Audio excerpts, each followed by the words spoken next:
unsa kahay plano sa Ginoo sa akong kinabuhi sa? Maayong adlaw mga igsoon ko diha ni Kristo.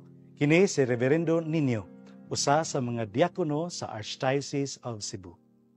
Magdungan kita niining atong pagpamalandong sa pulong sa Dios.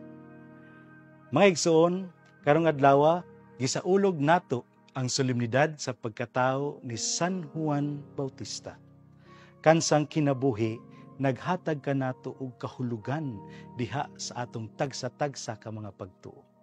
Ang atong pagpamalandong sa Ebanghelyo ni San Lucas, gidala kita niya ngadto sa usa ka katingalahang panghitabo sa pagkatao ni San Juan Bautista. Diin nagpahilom sa atong mga pagduha-duha ug nakapatingala sa katilingban. Matud pa, what will this child become? Kining pangutanaha mga igsoon, dili lang mahitungod sa unsa kahay mahitabo sa kinabuhi ni Juan sa umaabot.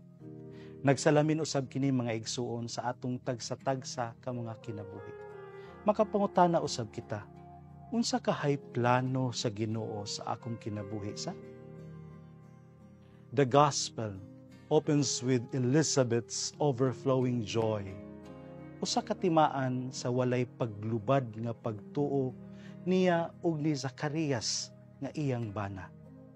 Their joy, my dear brothers, reminds us of the incredible gift our own parents gave us, life itself.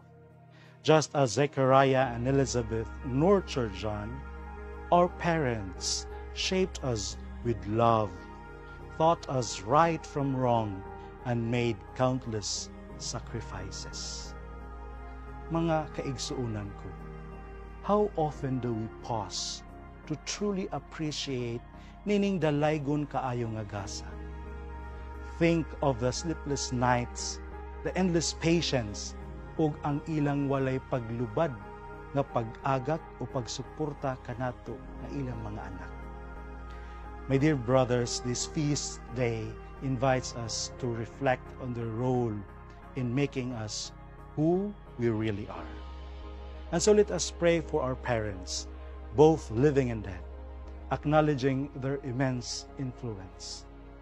If we have been ungrateful or caused them pain, let us humbly ask or seek God's forgiveness and renew our commitment to honor them.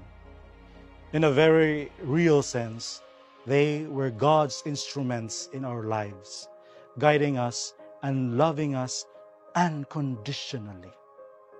Samtang ang Ebanghelyo nagpunting sa biolohikal nga mga ginikanan ni Juan, sa tago mga igsuon, nagtudlo usab kini sa espirituhanon nga koneksyon sa atong naangkon pinaagi sa bunyag. Ang misyon ni Juan mao ang pag-andam sa dalan alang kang Hesus, pinaagi sa bunyag ug paghinulsol. Samtang atong gisaulog ang solemnidad nga kapistahan sa pagkatao ni San Juan Bautista, mga igsuon, hinumduman usab nato ang mga pagtulunan sa iyang kinabuhi. Ang pagpasidungog sa atong mga ginikanan, ang pagmahal sa atong mga ninong ug ninang, ug ang pagpangita sa kaisog sa pagkinabuhi sa atong pagtuo sa usa ka katilingban nga nagkinahanglan gayud sa kahayag ni Kristo. Hinaot mga igsoon nga ang atong mga kinabuhi mahimong timaan sa gugma sa Dios sama sa kang Juan Bautista. Mga igsoon, daghan kaayong salamat. Oksang buhay.